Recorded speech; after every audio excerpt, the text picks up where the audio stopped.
Hello student, good morning to all of you. Welcome to the science class.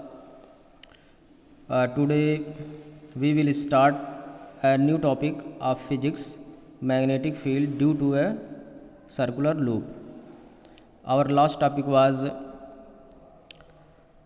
Maxwell-Clark screw rule to find the direction of magnetic field around a current carrying straight wire.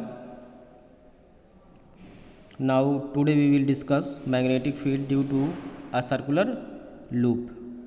किसी circular loop के वजह से जो magnetic field generate होता है उसके बारे में आज हम स्टडी करेंगे। तो उसके लिए हमने यहाँ पर एक पेपर के कार्डबोर्ड को एडजस्ट किया हुआ है और एक सर्किट डायग्राम भी इसमें इंक्लूड किया हुआ है। यहाँ पर एक बैटरी, एक की, रियोस्टेट के साथ हमने एक लूप को यहाँ पर इस पेपर कार्डबोर्ड में एडजस्ट किया हुआ है। यहाँ पर 2 होल कर देंगे। होल करने के बाद इसमें से वायर को हम बाहर निकाल लेते हैं और इसको ला करके इस तरह से यहाँ पर जोड़ देंगे, जैसे कि आप डायग्राम में यहाँ पर देख पा रहे होंगे। तो हम जानते हैं कि पिछले टॉपिक में हमने पढ़ा था कि अगर हम किसी कंडक्टर में इलेक्ट्रिक करंट फ्लो करते हैं तो उस कंडक्टर के चारों ओर राउंड सर्किल फॉर्म में क्या होता है, मैग्नेटिक फील्ड जनरेट हो जाता है। तो आज हम किसी लूप के कारण जो हमारा मैग्नेटिक फील्ड जनरेट होगा उसके बारे में स्टडी करेंगे। तो उसके लिए हमने यहाँ पर एक डायग्राम को यहाँ एडजस्ट किया हुआ है। जब यहाँ से आप की को बंद कर देंगे, यानी कि यहाँ कनेक्शन फॉर्म कर देंगे, तो करंट यहाँ से फ्लो होगी और करंट इस डायरेक्शन में मैंने शो किया है। आप इस डायरेक्शन में भी शो कर सकते हैं, कोई दिक्कत नहीं है। इस डायरेक्शन में हमने करंट को शो किया। तो करंट जब यहाँ से अपवर्ड डायरेक्शन में जाएगी तो यहाँ जो मैंने होल किया हुआ है इसके अराउंड जो मैग्नेटिक फील्ड होगा, हम जानते हैं कि अगर कोई करंट कैरिंग कंडक्टर है और वह स्ट्रेट है, अगर स्ट्रेट फॉर्म में है तो क्या होता है, उसके चारों तरफ एक मैग्नेटिक फील्ड जनरेट हो जाता है। तो यहाँ पर भी ये थोड़ा सा हल्का सा कर्व है, लेकिन यहाँ पर भी एक सर्किल के रूप में मैग्नेटिक फील्ड जनरेट होगा। और यहाँ पर सिंस जो करंट है वो नीचे से ऊपर जा रही है, तो यहाँ पर जो मैग्नेटिक फील्ड जनरेट होगा उसका डायरेक्शन जो होगा एंटी क्लॉकवाइज है, जैसे कि हमने यहाँ पर शो कर रखा हुआ है। यहाँ पर एंटी क्लॉकवाइज डायरेक्शन में क्या होंगे, आपकी मैग्नेटिक फील्ड जनरेट हो जाएगी। और जब करंट यहाँ से ऊपर आएगी, नीचे आएगी, तो आप जैसे कि इस डायग्राम में देख पा रहे होंगे कि यहाँ ऊपर से नीचे आने पर करंट का डायरेक्शन अपवर्ड टू डाउनवर्ड हो जाता है। तो यहाँ पर क्लॉकवाइज डायरेक्शन में क्या होगा, मैग्नेटिक फील्ड जनरेट हो जाएगा। तो यहाँ पर इस होल और इस होल के अराउंड में आपका मैग्नेटिक फील्ड जनरेट होगा। तो यहाँ पर जो जनरेट होगा वो होगा आपका एंटी क्लॉकवाइज। क्यों? क्योंकि इसमें जो करंट का फ्लो है नीचे से ऊपर है, यानी कि डाउनवर्ड से अपवर्ड है, और यहाँ पर करंट फिर वापस आ रही है सर्किट में, तो क्या होगा, अपवर्ड से डाउनवर्ड करंट आ रही है। तो यहाँ पर जो मैग्नेटिक फील्ड जनरेट होगा वो आपका क्लॉकवाइज डायरेक्शन में होगा। ये पूरा का पूरा इस तरह से होगा। यहाँ पर हमने केवल बोर्ड में शो कर रखा हुआ है। तो यहाँ पर देखेंगे कि यहाँ पर जो मैग्नेटिक फील्ड जनरेट हो रहा है किन बातों पे डिपेंड करता है। तो सबसे पहले हमारा यह कि magnetic field B proportional to यानी आई, यानी कि हम जितना अधिक करंट यहाँ बैटरी से इस लूप में फ्लो करेंगे उसी रेशियो में हमारा क्या होगा, मैग्नेटिक फील्ड बढ़ जाएगा। यानी कि अगर करंट का ज़्यादा फ्लो होगा तो इस लूप के अराउंड में क्या होगा, जो मैग्नेटिक फील्ड होगा वो स्ट्रांग जनरेट हो जाएगा। और यहाँ पर फिर दूसरा पॉइंट है बी प्रोपोर्शनल टू यानी कि अगर इसमें आपने एक टर्न मैंने यहाँ पर लिया हुआ, आपने कई टर्न यहाँ पर बना रखे हैं, उसमें टर्न की संख्या ज़्यादा है तो उसके भी सीधा सीधा प्रोपोर्शनल होता है। यानी कि नंबर ऑफ टर्न इंक्रीज़ करेंगे तो आपका मैग्नेटिक फील्ड भी क्या हो जाएगा, इंक्रीज़ कर जाएगा। और थर्ड वन हमारा है कि बी प्रोपोर्शनल टू 1/r, यानी कि B magnetic field B inversely proportional है आर के। यानी कि अगर हम इसका रेडियस, इस लूप का रेडियस क्या करें, कम कर देंगे, तो मैग्नेटिक फील्ड हमारा क्या हो जाएगा, ज़्यादा होगा। और अगर इस लूप का जो आपका रेडियस वो बड़ा कर दें, ऐसे काफ़ी बड़ा यहाँ पर एक लूप बना लें, तो उसका जो मैग्नेटिक फील्ड होगा उसे जो जनरेट होगा वो थोड़ा सा वीक हो जाएगा as compare to this one. यानी कि रेडियस अगर लूप का छोटा है तो मैग्नेटिक फील्ड जो जनरेट होगा वो काफ़ी ज़्यादा स्ट्रॉन्ग होगा, और अगर रेडियस आपका ज़्यादा है तो मैग्नेटिक फील्ड जो आपका जनरेट होगा वो काफ़ी कम हो जाएगा। और जो ये आपके मैग्नेटिक फील्ड जनरेट होते हैं उनको हम कॉन्सेंट्रिक सर्किल के फॉर्म में कह सकते हैं कि यहाँ पर कॉन्सेंट्रिक सर्किल फॉर्म करते हैं और सर्किल के फॉर्म में ही यहाँ पर मैग्नेटिक फील्ड होता है। Now we will move on our next topic, and as you can see in the diagram, we have to learn magnetic field due to a solenoid. तो सबसे पहले हम समझते हैं स्टूडेंट सोलेनाइड क्या है। सोलेनाइड, अगर आप किसी वायर को राउंड में सर्किल के फॉर्म में क्या करते हैं, उसको लपेट देते हैं, तो जो फॉर्म होता है शेप आपका, उसे हम लोग क्या बोलते हैं, सोलेनाइड कहते हैं। तो हमने यहाँ पर एक सोलेनाइड को क्या किया, फॉर्म किया हुआ है। इसके ऊपर मैंने कॉपर वायर को क्या किया, वुंड कर दिया।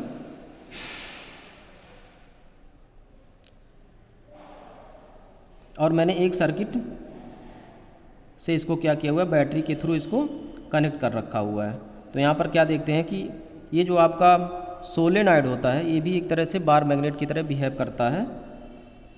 और जैसे हम यहाँ पर करंट का फ्लो करेंगे, मैंने इस वाले डायग्राम में करंट को इधर से फ्लो कर रखा हुआ है। तो यहाँ पर की को चालू करेंगे तो करंट का डायरेक्शन आपका इधर होगा। तो करंट का फ्लो अगर इस डायरेक्शन में है तो यहाँ पर करंट इस तरह से पास करेगी और फिर वापस होते हुए यहाँ नेगेटिव वाले एंड पर आएगी। तो जब कोई लूप यहाँ पर बनता है, लूप यानी कि सोलेनाइड जो होता है वो लूप के ही फॉर्म में होता है। जैसे स्प्रिंग होता है, आप उसको खींचते हैं तो एक तरह से पूरा गुच्छे के रूप में लॉन्ग डिस्टेंस में फैल जाता है। तो उसे हम लोग क्या बोलते हैं, बोल सकते हैं सोलेनाइड बोल सकते हैं। अब सोलेनाइड की कुछ प्रॉपर्टी होती है, इसके कारण भी मैग्नेटिक फील्ड जो जनरेट होता है। जैसे हम पहले भी पढ़ चुके हैं कि बार मैग्नेट के चारों तरफ जो एरिया होता है उसमें एक मैग्नेटिक फील्ड जनरेट होता है।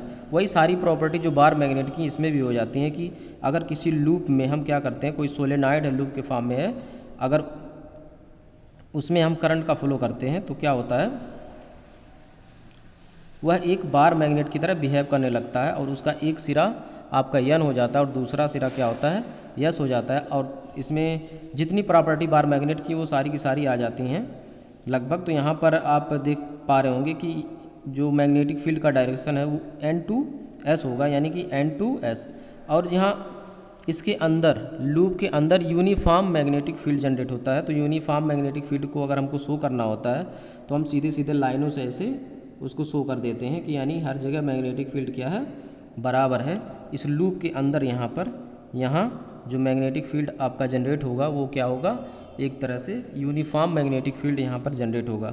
तो यहाँ पर हमने कुछ पॉइंट को लिख रखा है, ये देखते हैं क्या है। बिहेव लाइक से बार मैग्नेट, यानी कि ये जो आपका सोलेनाइड है जब इसमें करंट फ्लो करते हैं तो मैग्नेटिक फील्ड जनरेट कर देता है। और ये कैसे बिहेव करता है, मानो कि ये बार मैग्नेट हो और अगर इसको फ्रीली सस्पेंड कर देते हैं तो एक सिरा इसका जो यन होता है नॉर्थ में जा कर के स्टे करेगा और दूसरा सिरा किस में स्टे करेगा, आपका साउथ में जाके स्टे कर जाता है। दूसरा पॉइंट है magnetic field is uniform inside the solenoid, यानी इस सोलेनाइड के अंदर जो मैग्नेटिक फील्ड होगा वो क्या होगा, यूनिफॉर्म होगा, यानी कि बराबर होगा। और बाहर जैसे आपका बार मैग्नेट में होता उसी तरह से होगा, लेकिन अंदर यहाँ पर यूनिफॉर्म आपका मैग्नेटिक फील्ड बनेगा। ये पूरा का पूरा खाली होता है। ऐसे हम जैसे मेरा ये हाथ है, हाथ की जो उंगलियां हैं कर्ल के रूप में हमने इसको मोड़ रखी हुई हैं, जिस तरह से ये होता है इसी तरह से होता है। और यहाँ बीच में ऐसे खाली होते हैं सोलेनाइड। और next point is B proportional to N, यानी कि जो मैग्नेटिक फील्ड है नंबर ऑफ टर्न, यानी जितने अधिक इसमें नंबर ऑफ टर्न हम बनाते हैं उसी पे क्या करता है, मैग्नेटिक फील्ड आपका डिपेंड करता है। जितने नंबर ऑफ टर्न इसमें अधिक होंगे उतना ही अधिक आपका स्ट्रॉन्ग क्या होगा, मैग्नेटिक फील्ड हो जाएगा। Our next point is B proportional to I, यानी कि इस सोलेनाइड में जितना ज़्यादा हम करंट का फ्लो करेंगे उसी रेशियो में आपका मैग्नेटिक फील्ड भी क्या हो जाता है, इंक्रीज कर जाता है। और पांचवा पॉइंट हमने लिख रखा है B inversely proportional to R, यानी कि जो मैग्नेटिक फील्ड होता है वह डिस्टेंस के साथ क्या होता है, डिक्रीज करता है।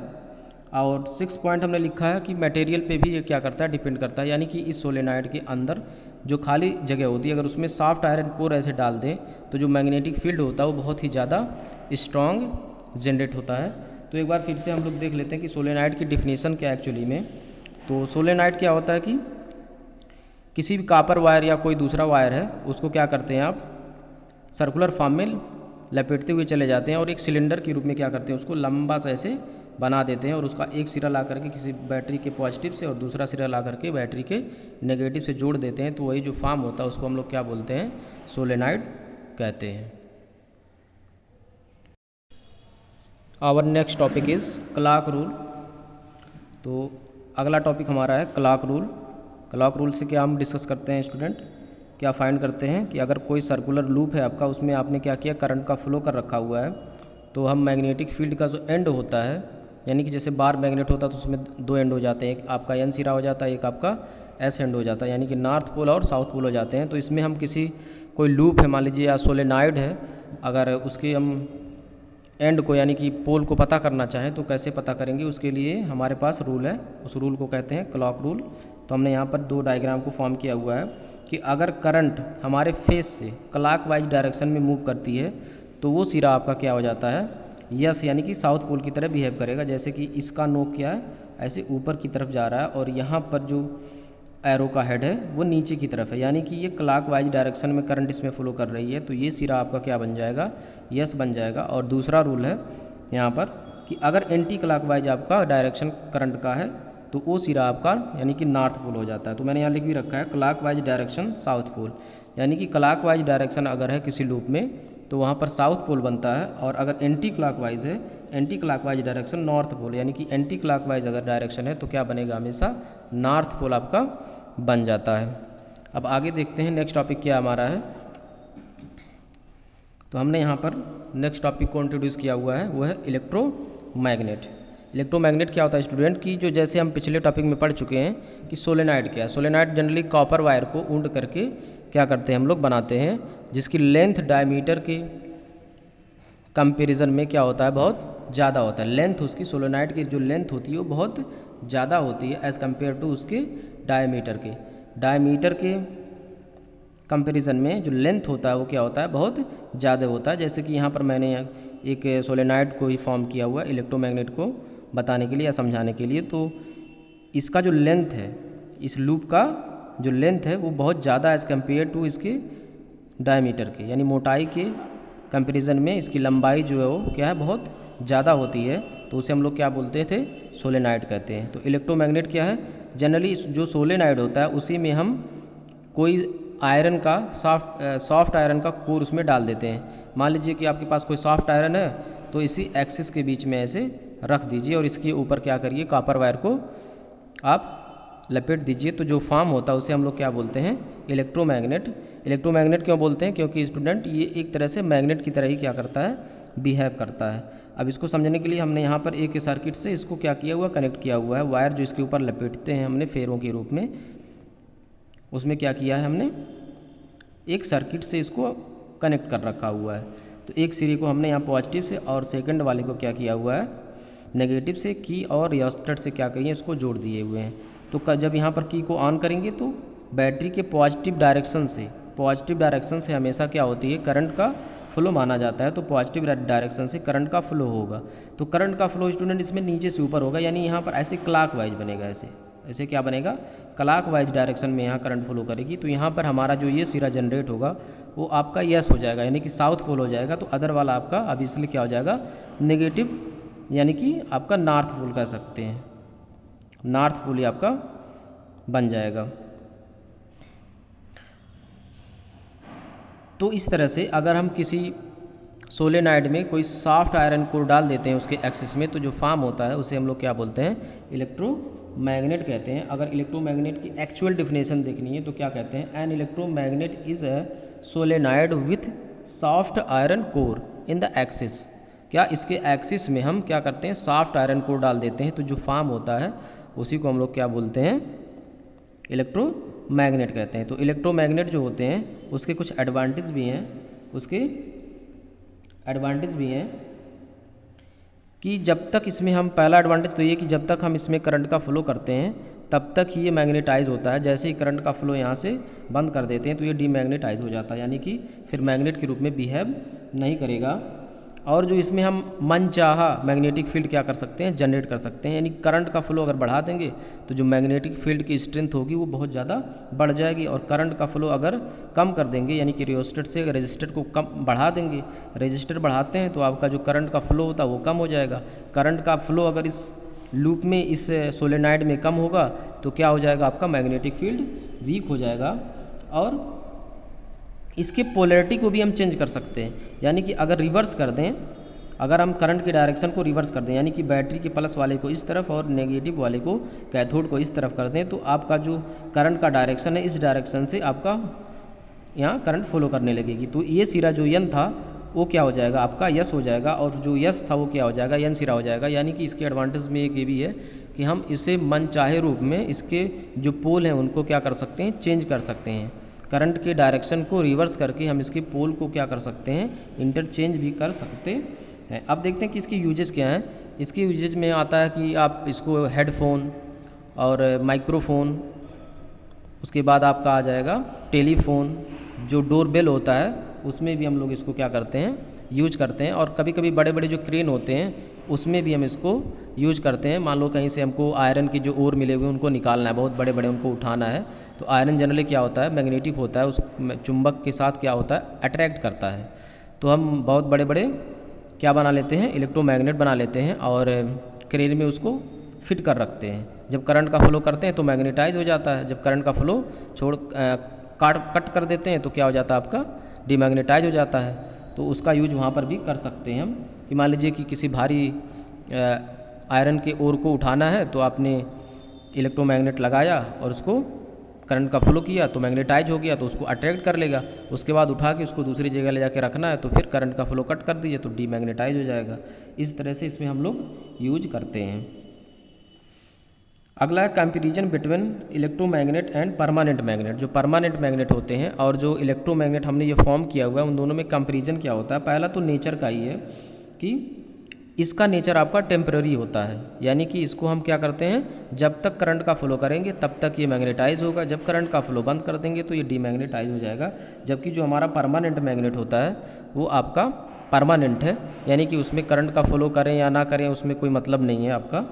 दूसरा हो जाएगा पोलैरिटी, यानी कि इसके पोलैरिटी को, इसके पोल को आप चेंज भी कर सकते हैं। करंट के फ्लो के डायरेक्शन को रिवर्स करके इसके पोल को इंटरचेंज भी कर सकते हैं as compare to permanent magnet. Permanent magnet में क्या होता है, आप कभी भी चेंज नहीं कर सकते, जो पोल उसमें जनरेट हुए हैं वही पोल आपके हमेशा रहते हैं। फिर बात कर लेते हैं स्ट्रेंथ की, तो इसके स्ट्रेंथ को आप मनचाहे रूप से बढ़ा भी सकते हैं। जबकि जो परमानेंट मैग्नेट होता है उसका जो स्ट्रेंथ है, जो आपका स्ट्रेंथ रहेगा वो हमेशा वही स्ट्रेंथ रहेगा।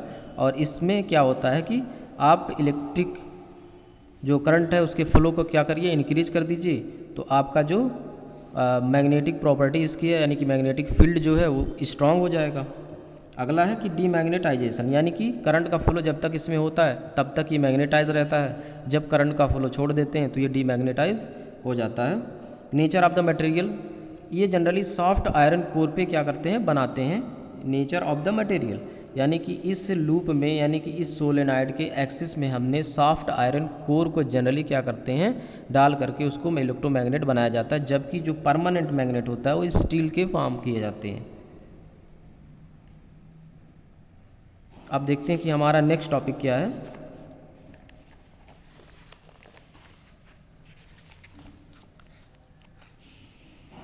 तो our next topic is force on current carrying conductor in a magnetic field, यानी कि कोई करंट कैरिंग कंडक्टर है और आपने उसको किसी मैग्नेटिक फील्ड में क्या किया, इंटर कर दिया, तो क्या करेगा, फोर्स का फील करता है जब तक उसमें करंट का फ्लो होता है, यानी कि तब। तो उसी को हमको डिस्कस करना है। यानी कि हमने मान लिया कोई एल लेंथ का क्या है, वायर है, और उसमें आई करंट को यहाँ पर फ्लो कर दिए हैं, और ये आपका कोई मैग्नेट है और उसका ये एन सिरा है और ये आपका साउथ सिरा, यानी कि एन पोल और एस पोल है, और उसके बीच में क्या हो जाता है, अब यहाँ पर मैग्नेटिक फील्ड इस एन टू एस डायरेक्शन में क्या हो जाएगा, आपका मैग्नेटिक फील्ड का डायरेक्शन हो जाएगा। तो इसी में क्या करेंगे, मैग्नेटिक फील्ड के डायरेक्शन के परपेंडिकुलर अगर हम लाते हैं, आप तो किसी भी डायरेक्शन में इसको ला सकते हैं, किसी भी एंगल से इसमें पर उसको इंटर करा सकते हैं, लेकिन मैंने यहाँ पर परपेंडिकुलर शो किया हुआ कि मैग्नेटिक जो फील्ड है उसका डायरेक्शन आपका एन टू एस है, और हमने उसी के परपेंडिकुलर क्या किया हुआ है, यहाँ पर कोई कंडक्टिंग वायर जिसमें आई करंट फ्लो हो रही है उसको इस मैग्नेटिक फील्ड में क्या कर रहे हैं, एंटर कर रहे हैं, तो उस पर फोर्स फील करता है।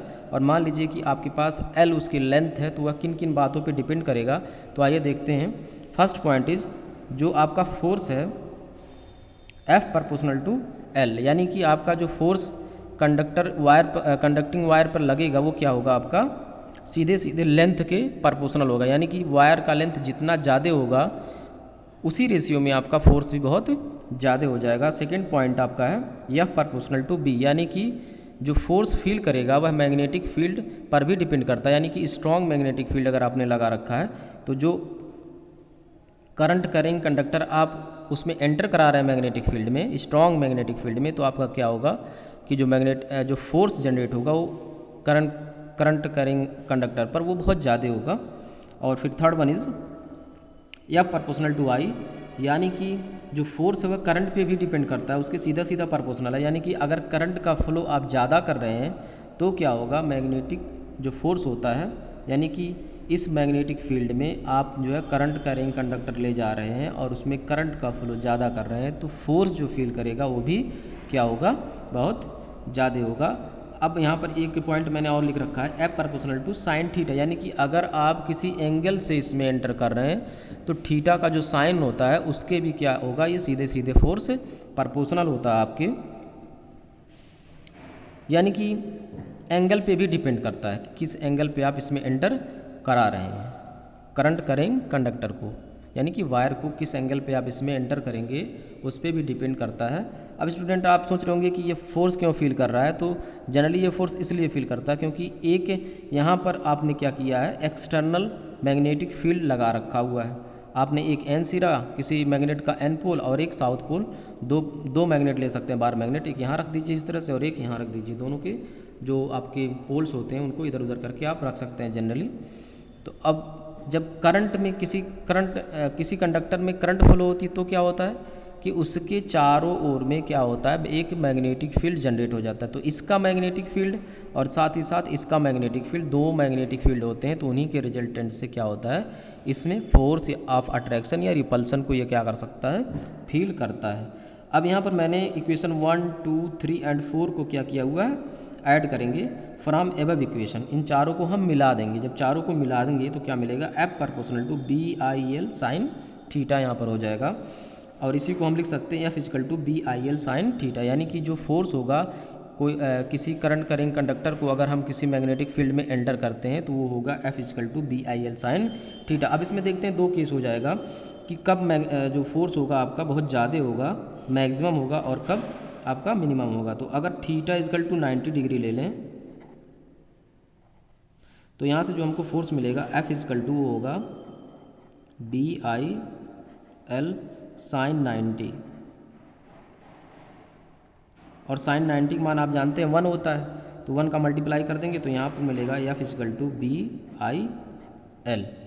तो ये मैक्सिमम फोर्स है, BIL मैक्सिमम फोर्स है। और सेकंड पॉइंट अगर आप ले लेते हैं क्या, जीरो डिग्री पे हम इसमें एंटर करेंगे, यानी कि जो मैग्नेटिक फील्ड है उसके पैरेलल डायरेक्शन में हम क्या करेंगे, कंडक्टर को आप एंटर करेंगे, तब देखते हैं कितना फोर्स फील करता है।